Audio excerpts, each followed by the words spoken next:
Today we're making ginger beer by special request. Hi,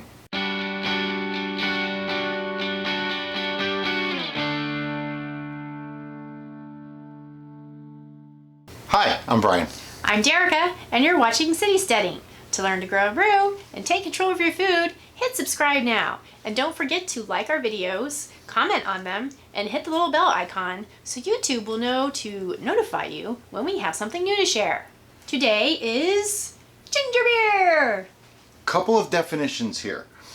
I define ginger ale and ginger beer as one's a soda, one's an adult beverage. Ginger ale is the soda, ginger beer is the adult beverage. Today we're making ginger beer. So if you're not 21, you can't drink this stuff. Although even our ginger ale is actually mildly alcoholic. But according to US law, anything under 1% is not considered an alcoholic beverage. And now you know something. They know lots of things. We've taught them so much stuff. Now you know something new, maybe? And now that's something you know. Oh. See, All I right. like that better. Okay, so what we're going to do first, like we always do, we're going to hydrate our yeast.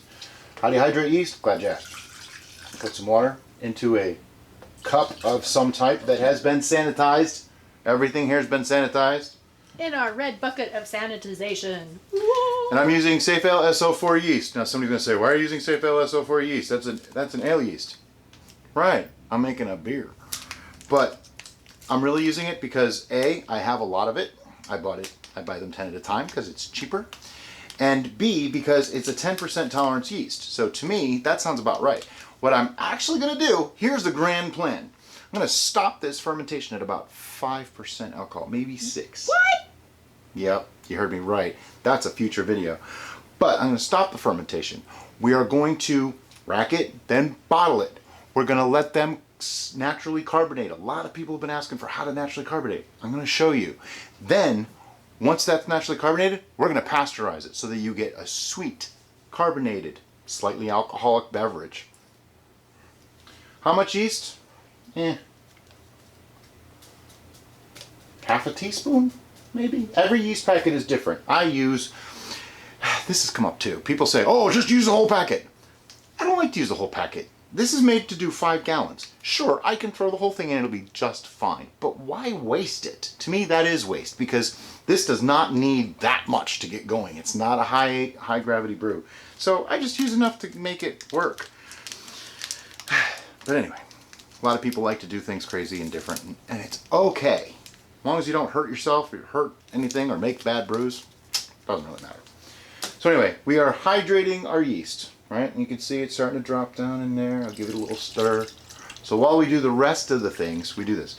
Now a lot of people make ginger beer with a ginger bug. That's a natural fermentation technique. I don't do it that way.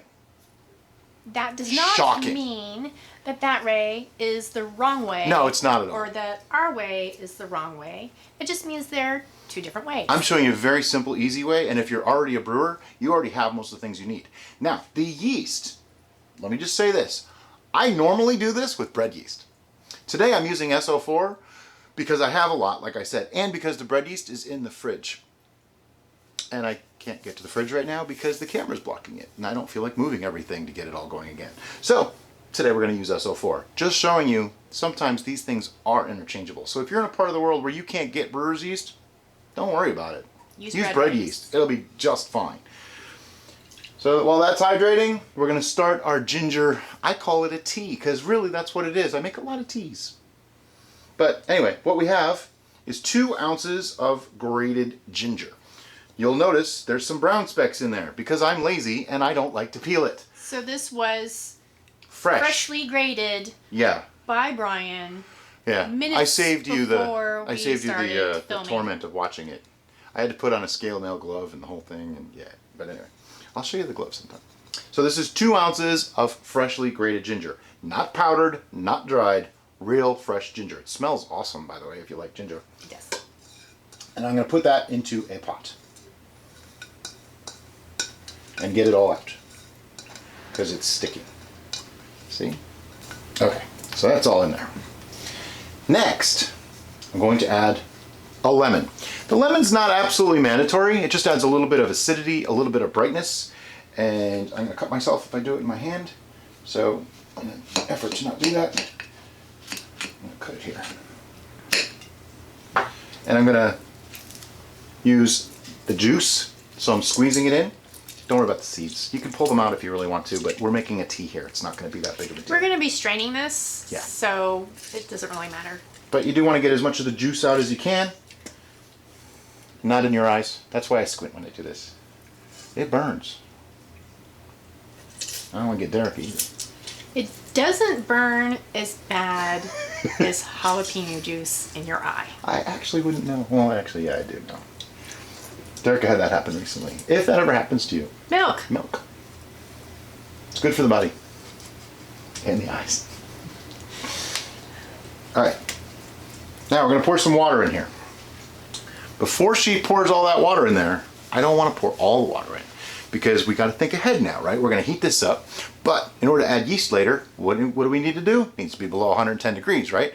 So, ow, I got to cut my finger, lemon juice is burning it. Anyway, I keep hurting myself in these videos. Somebody told me I should have some things for my thumbs for when I do the bung. I'm like, really? It's not that bad. They healed up. Anyway, yeah. So we're going to just put some of the water in here, enough to steep this nicely, but we're going to keep probably 3/4 of it so that we can cool it down later without having to resort to ice or an ice bath. So go ahead and pour some water in. You can pour a little more than that. Keep going, keep going, keep going, keep going, keep going. I have a rule. If you're not having fun at what you're doing, you should be doing something else. That's why I make jokes. That's why I try to make this interesting. And that's why, you know, I might be slightly annoying or obnoxious. Somebody called me twitchy. Twitchy. I'm not twitchy. Okay, stop. That's good. And so we used that much. It was there. Now it's there. So we get all that in there. I turned it up to high. What we want it to do is come to a boil. And we're going to let it boil for a couple of minutes. So one other aspect that we didn't put in yet is we're going to add some sugar to this. Quite a bit of sugar, as a matter of fact, because A, it's the fermentable, and B, it adds all the sweetness and flavors that you expect from a ginger beer. Ginger itself is hot and spicy, but when you mix it with sugar, it becomes this lovely, sweet thing. And ginger beer is just, it's actually really, really awesome when done well. We like it on the sweet side, so that's why I'm going for that.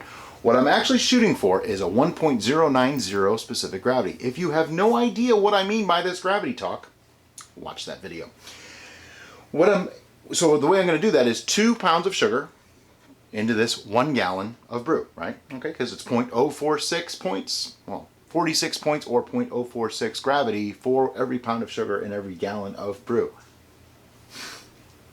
If you didn't get that, watch our video on ABV where we explain some of this stuff. It's easier for me to tell you to watch that video than to explain it every single time, because some people are just going to get bored by listening to me talk about the same thing over and over again. So anyway, in order to achieve that, pour in the 2 pounds of sugar, which a pound of sugar is just roughly a little over 2 cups of sugar. So that's the way I'm going to do it. I actually measured out that one, and I just noted how much it was. And that way I can do it a lot quicker and easier. Just like this. Oh, that was 2 cups exactly. There we go. A little over. Pour that all in. Now, before you say, oh, that's too much sugar, I don't want that much sugar. Okay, a lot of it's going to get fermented out. And this is a sweet drink. This is just one of those things. If you don't put that much sugar in, you may not reach the alcohol that you want. Or it might come out dry instead of sweet. So there's a reason why we do all these things. A lot of people, and I hate to keep harping on it, but a lot of people have been saying, I made your Viking's blood, but I did 12 pounds of honey instead of the 3 like you said, and I added sweet cherries, and I put peach, and I added ginger to it. Guess what? That's not Viking's blood anymore. It's a wonderful mead, although not with 12 pounds of honey in 1 gallon. It sounds like a lovely bunch of flavors, but it's not Viking's blood anymore. It's like on the apple cider video, at least a dozen people have said, can I use honey instead of sugar? Yes, absolutely you can, but now it's mead. And same thing on the mead videos. They say, can we use sugar instead of honey? Well, yeah, but now it's wine. See the correlation? This is why I like apple cider, and I'm just talking so we can do this, but this is something that came up recently. I thought this was a really good thing to hear. Apple cider is a great stepping stone for brewing, and here's why. If you make a basic cider, like our basic cider, leave the sugar out of it. Just leave the sugar out. Just do the basic cider, right? What you get is a lovely, basic, hard cider, okay? 5, maybe 6% alcohol. If you add sugar to that, what did you make now? Apple wine. If you substitute honey for the sugar, you made a sizer, which is a mead. If you leave out the apple juice and just use the honey, now it's a traditional mead. Put in any other fruit instead of apple, it becomes a melomel. All of these things are connected and one builds on the next. Once you master cider, then you get into doing the wines. Mead is just a type of wine, so you can do that. Sizer is actually great because the apples give so much nutrient to that honey that it works on its own.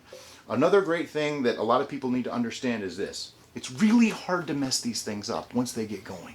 It's really hard to do. The ways you can mess it up are by putting not enough sugars in or way too much sugars in. We've had people do that, and I'm like, wow. One person, and they know who they are, they're probably watching, put in so much sugar that they would have had an ABV of over 50%. Let that sink in for a minute. Some of you might be going, oh yeah, it's super cool because lots of alcohol, yeah. Yeast can't do that. They just can't do it. And we're sorry to burst your bubble, those of you who are really keen on getting stupid high ABVs, but yeast has a tolerance. Yeah. You can't brew above The 22. theoretical limit is 22 to 24%. And that's doing everything perfect and really pushing it and making sure the stars align and taking your astrological sign. Oh, something else. Please stop asking me about Applejack and freeze distillation. In the United States, that is considered distilling, and it falls under the distilling laws. It's also super dangerous if you don't do it right. It is illegal for us to do. I won't do anything illegal in a video. I'm not going to condone it. I'm not going to tell you to do it. I'm not even going to do the, hey, it's all good unless you get caught. I'm not doing that. It's illegal. And the reason why Applejack is so dangerous is because every time you make any kind of a brew, you do create some amount of ethyl alcohol, methyl alcohol, fusules, and a million other compounds. Some of these are bad for you. Okay, if you've ever heard of people drinking moonshine and going blind from it, it's true. These things can actually attack the nerve in your eye, making it not work anymore, and you can lose your vision. It's true. Now, when you normally distill, this is just a quick distillation lesson. When you normally when they distill, they are removing the alcohol from the liquid. When you freeze distill, you're removing the water from everything else. So it all stays. Distillation, they're taking the alcohol out. And when they do that, all those fusules and all that come with it. And they usually come first. That's called the heads. And they usually come at the end too, called the tails. They throw those away and keep just the hearts in the middle. And that's the good stuff. That's what you distill. I'm not encouraging distillation at all. I'm just telling you how it's done. Freeze distillation is almost the opposite. You are concentrating all those things rather than removing them. There's no way to get the fusules out of there. There's no way to do any of that. So drink too much of that and you could have a problem. Now, I know if you make a gallon of something, you have the same amount in there than if you freeze distill it and you have this much left. You have the same amount of fusules as what you would have had in a gallon. So if you drank that whole quart, it's the equivalent of a gallon of homebrew. Now, homebrew made right doesn't have a whole lot. You probably have to drink quite a bit to really get that much fusules in your system. But it's still something to think about, and it's dangerous. I don't want to see anybody getting hurt by this. And it's illegal. I'm not going to condone it. I'm not going to talk about it. I've removed comments on our website, on our blog, and on our YouTube videos of people promoting this idea. I'm not promoting it, and I'm sorry to be a buzzkill, but I'm not doing it. Also, something else that's really super important is don't always shoot for the highest ABV. It's harder to brew that way. If you're just starting out, shoot for 10, 12, 14%. Mead has a sweet spot, 12 to 15%. Most wines, 10 to 15%. Ciders, 5 to 8%. Beer, anywhere from 3 to 6%. These are the sweet spots where the flavors of the brew come out best. You can get more alcohol, but you're going to taste more alcohol too. There's just no point. You want to get more alcohol in your system? Drink more. It's that simple. That I can condone. To a point. To a point. I'm just joking. Somebody actually made a comment that they'd rather drink 2 glasses of 10% mead than 2 glasses of a good 10% mead than 1 glass of a bad 20% mead. That's the idea. as you go higher in ABV, it gets harder and harder to make it good. This is going to come out somewhere like 6 to 8% max. And that's only because of the natural carbonation happening and things like that. And now, PSA over. Back to ginger beer. That's apparently not quite boiling yet. So we have boilage. I like to let it boil for just a couple of minutes, like an actual full rolling boil. I don't know why, I've just always done it that way. But once it comes to a full boil, then we're gonna shut the heat off, take it off the heat, and let it cool for a while. We're steeping it and cooling it at the same time. So I let it go for like an hour, just to really let all those flavors come out. If you could smell our house right now, it smells like lemon and ginger. Shocking, I know, but it actually smells really good. Even the sweetness of the sugar is starting to actually come through. I didn't realize you could smell sugar, but it smells sweet. Yeah. Okay, so let's come to a boil. We're gonna shut it off. See you in a bit. Okay, so this has been sitting for maybe an hour, roughly, and it's dropped down to somewhere in the high 120s for temperature. But it's effectively steeped. The entire house now smells like ginger and lemon. We went out to lunch, came back, and went, oh, ginger and lemon. Yeah. So now what we're going to do, we're going to get our sanitized carboy, a funnel. I'm going to put some water in here first. Because what I want to do is drop the temperature of this stuff down to an appropriate level for the yeast. I'm guessing. Just, you know, maybe fill it a fourth of the way. And you can probably hear Cassie in the background yet again. Take my strainer, because we want to strain this, and this is where I need an extra set of hands. This shouldn't be hot though, so it's not bad. Okay. Hopefully I don't make a mess. It's always when you get started that's the problem. You want to get all this in there, because this is all your sugars, this is all your flavors, so this is what you really want in there. And I just used a regular strainer. You could put it through cheesecloth if you want to, but there's going to be, you know, some sedimentation and stuff falling out anyway, so I don't worry about it. Give them a little squeeze, push on the stuff, get all the juice. It's all about the juice. You like the juice, yes? What is that from? It's a skit. It's, I think they're actually talking about the tzatziki sauce for gyros. Oh. It's not juice. I know, but the skit was supposed to be someone who can't or does not speak very good English. Gotcha. Not that I intend to insult anybody who doesn't speak English. No. Most people from not the United States speak better English than most people Yes. from the United States. It's kind of ironic. Okay, so as you can see, we didn't fill it fully, and that's a good thing because I'm going to end up adding yeast to this, and we want to make sure that it's in the right temperature zone first, so I can do that. And I'm going to use my handy dandy candy thermometer, which doesn't quite reach the bottom, so I can find out. You're looking for under 110. You've probably heard me say it a million times. No, it can't be a million, unless you watched a lot of our videos, multiple times. So that's about 106, maybe 107 degrees. It's good. Now somebody asked in another video about temperature differential for taking readings and stuff. They're right. You're supposed to add a temperature differential, but I actually tested something. I said, okay, what if I put a 95 degree liquid in there and I measure it at 95 degrees for the gravity. This is for the gravity reading, by the way, not temperature. But temperature, yeah, you know what I mean. Most hydrometers are made to work at like 68 to 72 degrees, okay? And they might be 68, they might be 72, there's different kinds. Well, let's say it was 68 degrees, and I put a 95 degree liquid in there.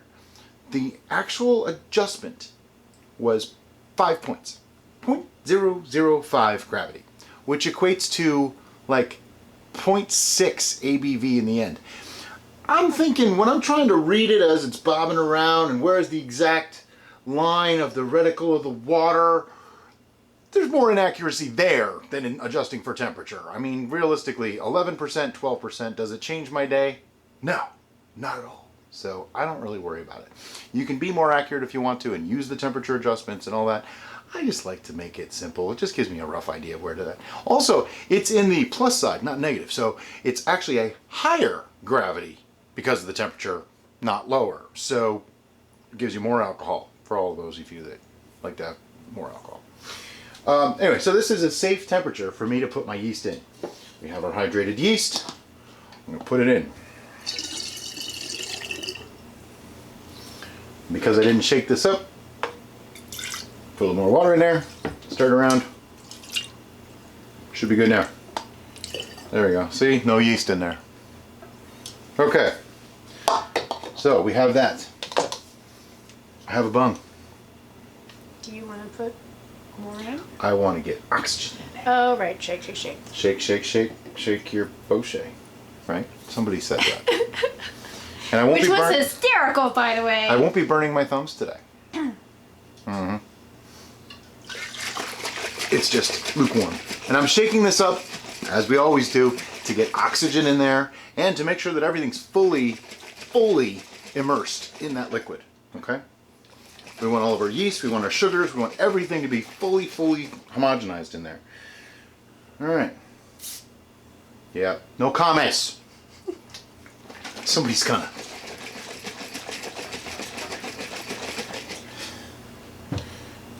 I'll just start calling it a stopper. Hold the stopper, please. Certainly, sir.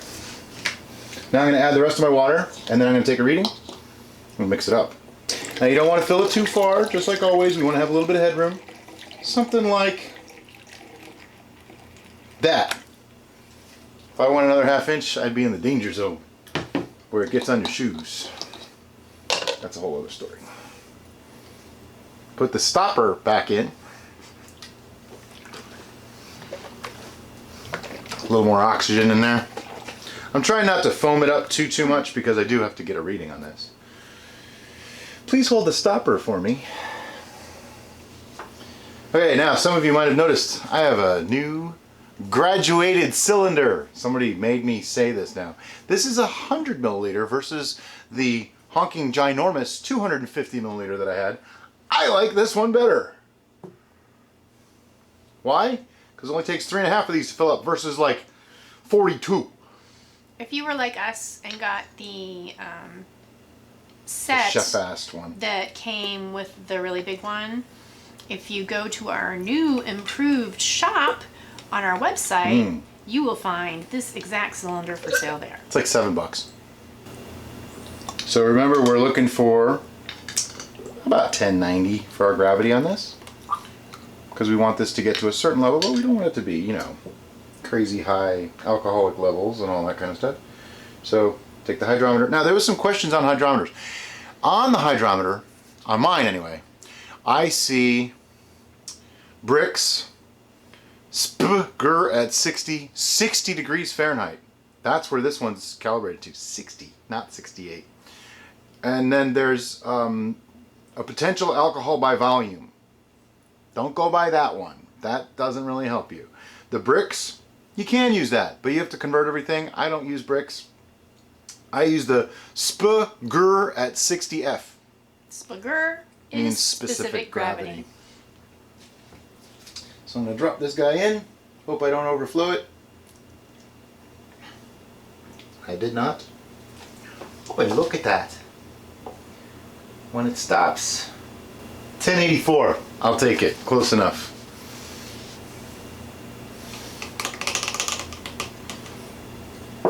Again, people say you should toss this out. I sanitize this. I sanitize my hydrometer. I don't want to waste it. I paid for the sugar. I paid for the ginger. I paid for the water. Why throw it away? We're in the oxygenating stage anyway.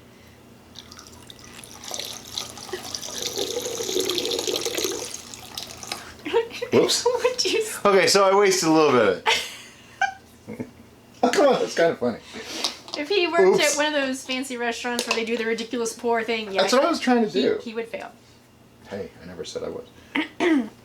Are you gonna Gotta mix it up one more time. Get more oxygen in it. Now I can foam it up because I don't care.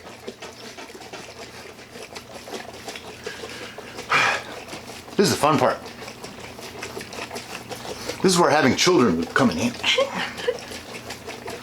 Our cats don't have thumbs.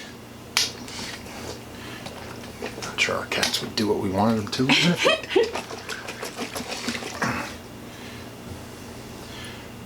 Take my finger off the stopper, because a dry stopper stays in much easier. Go ahead. Do it. Do it. Make it so. Now something of note. As you push this in, you'll see the pressure change. And sometimes it'll come right back. Like that time. Like that. That's a little crazy. It shouldn't have.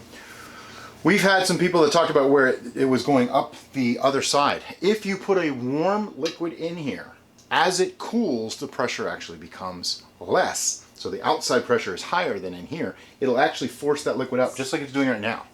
It'll actually do that. It'll eventually level out. Don't worry about it. If it goes too far, where it starts to look like it might suck it back in there, pull the airlock out, put it right back in. It'll equalize the pressure again. You'll be fine. I think to keep in mind when you're filling these is there is a little mark on the plastic that says max. So you don't want to fill it above that max Right, you don't want to mark, have too much liquid in there. because then if it does that, it could go back into your beverage. But you want to watch it. Okay, so this is ready to go. Okay, we have our reading. It's 1084. We know what we want to get to. It'll be right here because I don't know it off the top of my head. But I know I want like a 5 to 6% alcohol. Then we're going to stop the fermentation. How am I going to stop it? I'm going to just pour it into bottles, basically. We're going to pour it into another container, degas, pour that into bottles, cap them. We're going to let those carbonate naturally. Then we're going to pasteurize that so that they don't explode or get too much alcohol in them. And we'll share that's another video. all those steps for you in the next video. For now though, this is going to go someplace cool and dark for probably 3 to 5 days. I'm going to test it every other day just to see where it's at. That way I can get that gravity where I want it to be. For now, that's the end of this video, and we hope you enjoyed it. If you liked it, give us a like.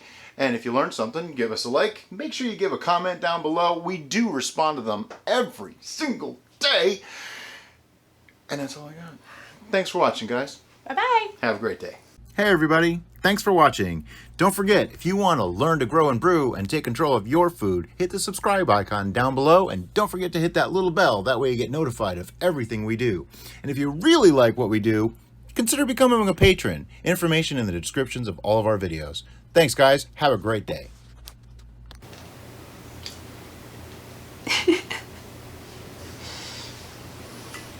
Gave us a bunch. Might even be an outtake. Do we have any outtakes for this? I have no idea. We've done so many videos, I just don't know anymore. Shake, shake, shake. Do, do, do, do, do. Shake, shake, shake. Shake your bougie. Shake your bougie. Boucher. We just became a whole different channel, by the way.